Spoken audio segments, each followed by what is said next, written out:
कहते हैं जब किसी देश में कोई बड़ा बदलाव करना हो तो सबसे पहले उसकी एजुकेशन पॉलिसी यानी कि शिक्षा नीति को बदलना चाहिए और अब इसकी शुरुआत हो गई है। इंडियन गवर्नमेंट के एचआरडी मिनिस्ट्री ने नई एजुकेशन पॉलिसी अनाउंस की है और इसलिए ये मेरी एक छोटी सी कोशिश है आप लोगों को समझाने की कि इस पॉलिसी में आखिर है क्या और इससे स्टूडेंट्स और पेरेंट्स की लाइफ में क्या क्या चेंजेस आने वाले हैं। तो अगर आप एक स्टूडेंट है या फिर एक पेरेंट है तो आपको ये इन्फॉर्मेशन सुननी चाहिए और अगर वीडियो देखते वक्त आपको ये इन्फॉर्मेशन यूजफुल लगी तो आप चैनल को सब्सक्राइब जरूर कीजिए। So I will tell you all the major changes. अब तक इंडिया का स्कूल एजुकेशन सिस्टम 10+2 के फॉर्मेट पे चलता था, लेकिन अब इसे बदल दिया गया है इनटू 5+3+3+4 के फॉर्मेट में। इसके तहत स्कूल के पहले 5 सालों की पढ़ाई को फाउंडेशन स्टेज माना जाएगा, यानी इस दौरान स्टूडेंट्स के लिए एक स्ट्रॉन्ग बेस रेडी किया जाएगा। इसका करिकुलम एनसीईआरटी रेडी करेगी और इसमें प्री प्राइमरी के 3 साल और फर्स्ट एंड सेकेंड स्टैंडर्ड के एक साल इंक्लूड होंगे, दैट इज टोटल 5 years।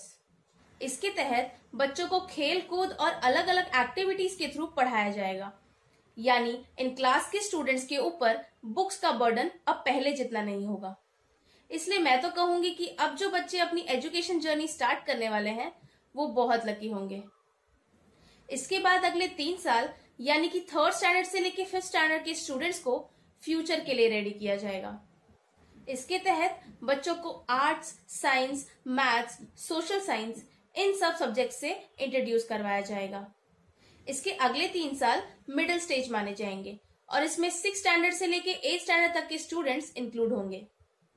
इस स्टेज में स्टूडेंट्स को फिक्स सिलेबस के अकॉर्डिंग पढ़ाया जाएगा और इसके बाद 9th से 12th स्टैंडर्ड तक इस फॉर्मेट के 4 years की लास्ट स्टेज होगी। ये स्टेज 4 years की होगी। इसमें स्टूडेंट्स की एनालिटिकल थिंकिंग पे काम किया जाएगा।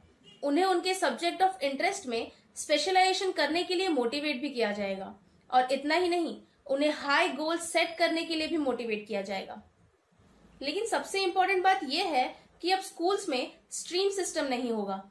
इसका मतलब यह है कि अगर कोई आर्ट्स का स्टूडेंट फिजिक्स की पढ़ाई करना चाहता है या फिर कोई कॉमर्स का स्टूडेंट हिस्ट्री पढ़ना चाहता है तो अब वो ऐसा कर पाएगा।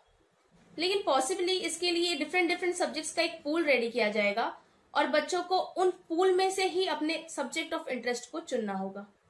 यानी अगर साइंस का कोई स्टूडेंट हिस्ट्री पढ़ना चाहता है और उसके पूल में ये दोनों सब्जेक्ट्स एक साथ इंक्लूडेड है तो उस केस में वो इन दोनों सब्जेक्ट्स की पढ़ाई एक साथ कर सकता है। ऑल्दो अभी इस पे पूरा एक्सप्लेनेशन आना बाकी है, लेकिन इतना पक्का है कि किसी भी स्ट्रीम का स्टूडेंट किसी और स्ट्रीम की पढ़ाई करने से रिस्ट्रिक्टेड नहीं होगा। दूसरी इंपॉर्टेंट बात यह है कि अब 5th स्टैंडर्ड तक की पढ़ाई बच्चे अपने मातृभाषा यानी कि मदर टंग या फिर राष्ट्रभाषा यानी कि हिंदी में कर पाएंगे। इसका मतलब यह है कि 5th स्टैंडर्ड तक अब इंग्लिश में पढ़ाई का कोई कंपल्शन नहीं होगा। फॉर एग्जाम्पल 5th स्टैंडर्ड तक अगर आप अपने बच्चे को मराठी, गुजराती या फिर संस्कृत में पढ़ाना चाहते हैं तो अब आप ऐसा कर सकते हैं और इंग्लिश सिर्फ आपके बच्चों को एज अ सब्जेक्ट पढ़ाया जाएगा। 6th स्टैंडर्ड में पहुंचने पर स्टूडेंट्स को कंप्यूटर कोडिंग सीखने का मौका मिलेगा, यानी कि अब इंडियन स्टूडेंट्स चाइना जैसी कंट्रीज की तरह छोटी उम्र से ही मोबाइल एप्लीकेशन या सॉफ्टवेयर बनाने की टेक्निक सीख सकते हैं। और इतना ही नहीं, अगर किसी स्टूडेंट को किसी पर्टिकुलर सब्जेक्ट में बहुत इंटरेस्ट है तो वो उसकी प्रैक्टिकल नॉलेज या ट्रेनिंग भी ले सकता है, जिसे हम इंटर्नशिप कहते हैं। फॉर एग्जाम्पल अगर किसी स्टूडेंट को पेंटिंग में इंटरेस्ट है तो वो एक पेंटर के पास इंटर्नशिप कर सकता है, या फिर किसी स्टूडेंट को सॉफ्टवेयर में इंटरेस्ट है तो वो एक सॉफ्टवेयर कंपनी में स्कूल के दौरान ही इंटर्नशिप कर सकता है। 9th से 12th स्टैंडर्ड तक की एग्जाम्स अब सेमेस्टर के बेसिस पे होंगी।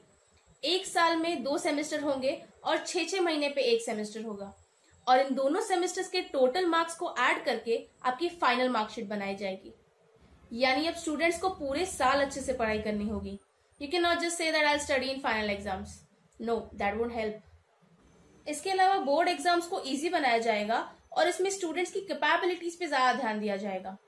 ध्यान दीजिए, मगअप करने की कैपेबिलिटी पे नहीं, समझने की कैपेबिलिटी पे।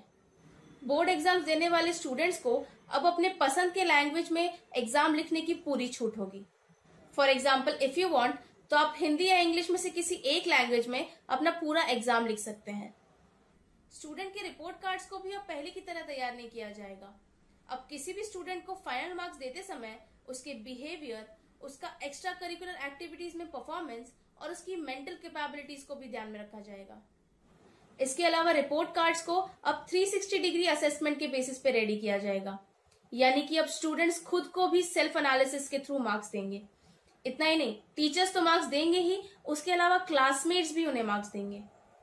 कॉलेज में पढ़ने वाले स्टूडेंट्स के लिए भी इस एजुकेशन पॉलिसी में काफी बदलाव किए गए हैं। तो अब जो स्टूडेंट्स कॉलेज जाने वाले हैं वो भी इस वीडियो को ध्यान से जरूर देखें। अब स्टूडेंट्स कॉलेज में एडमिशन के लिए कॉमन एप्टीट्यूड टेस्ट दे सकते हैं। इसका मतलब अगर किसी स्टूडेंट को बोर्ड एग्जाम्स में उतने मार्क्स नहीं आ पाए हैं कि उसका डायरेक्ट किसी कॉलेज में कट ऑफ के थ्रू एडमिशन हो जाए, तो वो कॉमन एप्टीट्यूड टेस्ट दे सकता है और फिर इस टेस्ट में उसके परफॉर्मेंस और 12th स्टैंडर्ड के मार्क्स को ऐड कर दिया जाएगा और उस बेसिस पे वो अपने मनपसंद कॉलेज में एडमिशन ले सकता है।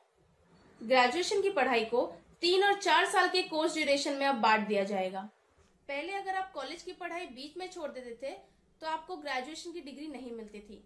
या तो आप पूरी पढ़ाई कीजिए या तो बिल्कुल मत कीजिए। लेकिन न्यू एजुकेशन पॉलिसी आने के बाद अगर आप 1 साल बाद पढ़ाई छोड़ देते हैं तो आपको सर्टिफिकेट मिलेगा और ये आपका सर्टिफिकेट कोर्स माना जाएगा। और इसी तरह अगर आप 2nd ईयर पास करने के बाद यानी कि आप 2 साल बाद पढ़ाई छोड़ देते हैं तो उस केस में आपको डिप्लोमा का सर्टिफिकेट दिया जाएगा। और अगर आप 3 साल बाद यानी कि आप 3rd ईयर में अपनी डिग्री पूरी करते हैं तो आपको बैचलर्स डिग्री मिलेगी। और अगर आप 4 साल का कोर्स करके अपनी बैचलर्स डिग्री लेना चाहते हैं तो उस केस में आपको बैचलर्स डिग्री के साथ रिसर्च सर्टिफिकेट भी मिलेगा। इससे उन स्टूडेंट्स को काफी फायदा होगा जो कॉलेज के दौरान किसी प्रोजेक्ट पर काम कर चुके हैं। 4 साल के इस कोर्स में स्कूल की स्टूडेंट्स की तरह कॉलेज की स्टूडेंट्स भी डिफरेंट सब्जेक्ट्स की पढ़ाई एक साथ कर पाएंगे। इसे मल्टी एंट्री या मल्टी एग्जिट भी कहा जाता है, यानी कि जब कोई स्टूडेंट किसी कोर्स को ज्वाइन करना चाहेगा वो उसे कर सकेगा और जब वो उसे छोड़ना चाहेगा वो उसे आसानी से छोड़ पाएगा। इसीलिए इसे मल्टी एंट्री और मल्टी एग्जिट कहा जाता है। इसके अलावा एक एकेडमिक बैंक ऑफ क्रेडिट बनाया जाएगा, जिसके तहत अगर आप 1 से ज्यादा कोर्सेज एक साथ करना चाहते हैं तो अब आप ऐसा कर पाएंगे और जिस कोर्स को आप जहां तक कंप्लीट करेंगे उसके स्कोर इस क्रेडिट बैंक में जमा हो जाएंगे और जब आप अपनी फाइनल डिग्री के लिए कोई कोर्स लेंगे तो उस कोर्स में ये क्रेडिट ऐड हो जाएंगे। ये पूरी प्रोसेस डिजिटल होगी, ऑनलाइन होगी। एक इम्पॉर्टेंट बात ये भी है कि अब स्कूल्स और कॉलेजेस में संस्कृत लैंग्वेज को भी बढ़ावा दिया जाएगा। संस्कृत यूनिवर्सिटी में अलग अलग सब्जेक्ट्स की पढ़ाई अब संस्कृत भाषा में कराई जाएगी। स्कूल्स और कॉलेजेस में भी अब संस्कृत की पढ़ाई पर जोर दिया जाएगा। IITs में अब आर्ट्स और ह्यूमैनिटीज के सब्जेक्ट्स भी पढ़ाए जाएंगे। इससे ये फायदा होगा कि अब आर्ट्स और ह्यूमैनिटीज के बच्चे साइंस का यूज करके अपनी स्किल्स को डिफरेंट फील्ड्स में इम्प्रोवाइज कर पाएंगे। कुल मिला के अब देश का एजुकेशन सिस्टम ऐसा होगा कि बच्चे प्रैक्टिकल नॉलेज गेन करके देश के लिए बड़े बड़े इनोवेशंस कर पाएंगे। म्यूजिक, आर्ट और लिटरेचर को देश के हर कॉलेज में पढ़ाया जाएगा। और अब उन स्टूडेंट्स और पेरेंट्स के लिए भी एक इम्पॉर्टेंट इन्फॉर्मेशन है जो हमेशा स्कूल और कॉलेज की फीस को लेकर परेशान रहते हैं। अब स्कूल और कॉलेज एक फिक्स्ड फीस से ज्यादा फीस नहीं ले पाएंगे। अब आप सोच रहे होंगे कि ये न्यू एजुकेशन पॉलिसी लागू कब से होगी, तो आपको बता दूं कि इस पॉलिसी के लिए जो बिल तैयार किया गया है उसका नाम नेशनल हायर एजुकेशन बिल है। इस बिल को फिलहाल कैबिनेट ने मंजूरी दे दी है और अब ये बिल पार्लियामेंट में पेश होगा और जैसे ही वहां से पास हो जाएगा तो ये एक कानून बन जाएगा जो फिर डिफरेंट स्टेट गवर्नमेंट्स को अपने अपने स्टेट में इम्प्लीमेंट करना होगा।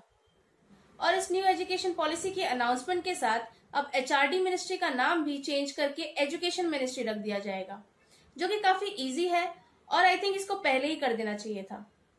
न्यू एजुकेशन पॉलिसी को तैयार करने के लिए 2 लाख से ज्यादा लोगों की राय ली गई है और इसी के बाद इस एजुकेशन पॉलिसी को अनाउंस किया गया है। ये एजुकेशन पॉलिसी साल 2021 और 2022 के एकेडमिक सेशन तक लागू हो जाएगी, यानी कि आपका जो अगला एकेडमिक सेशन होगा जो 2021 में शुरू होगा उसमें ये नई एजुकेशन पॉलिसी और नए रूल्स लागू हो जाएंगे। ये इन्फॉर्मेशन अब तक की लेटेस्ट इन्फॉर्मेशन है इस न्यू एजुकेशन पॉलिसी पे। इस पॉलिसी पे आगे आने वाले अपडेट्स को जानने के लिए ज्ञानपुर चैनल को सब्सक्राइब करना ना भूलें। इस वीडियो के लिए बस इतना ही। और अगर आपको ये वीडियो यूजफुल लगा तो इसे मैक्सिमम लोगों के साथ शेयर करें ताकि सब लोग इस न्यू एजुकेशन पॉलिसी के बारे में जान पाए। Thank you so much.